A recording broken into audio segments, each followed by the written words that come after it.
So this video might be actually a bit of a short one because I've only actually painted up 3 miniatures and converted 3 of these miniatures. So yeah, I'm going to apologise straight away that this is going to be a bit of a short video. So the first miniature that I have converted is this guy. So he's using the body of the 3D printed miniatures that I was on about earlier in the month. And I'm using the shield and the head from the Oathmark Goblins range and the Oathmark Heavy Orc Infantry. So yeah, that's really what I've used here, and they go together quite well. Now this is the miniature that had a bit of a deformation when I had it. He was missing a bit of his chest armor, so I've had to build it up a bit with some green stuff and giving him, you know, a bit of a fur loincloth, if you will, over his one leg. But I think it kind of worked well, and you wouldn't be able to tell that he has had some conversion work if I hadn't told you. I think the head fits in quite well, actually. It's a bit sunken because he doesn't have a neck, but that's fine, you know, he's just quite a, you know, sunken-necked guy.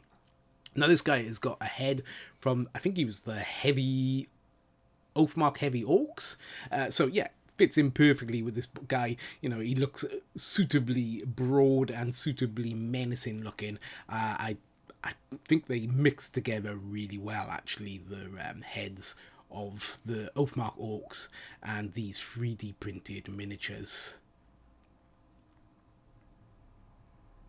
The paint jobs are decent enough. I think they're going to fit in with the army. And honestly, I think when I put them in with the army, I don't think you would be able to tell that they've got different heads that don't belong to the bodies, etc. So, you know, that's a good thing. That's what we want. We want them to be sort of indistinguishable from the rest of the group.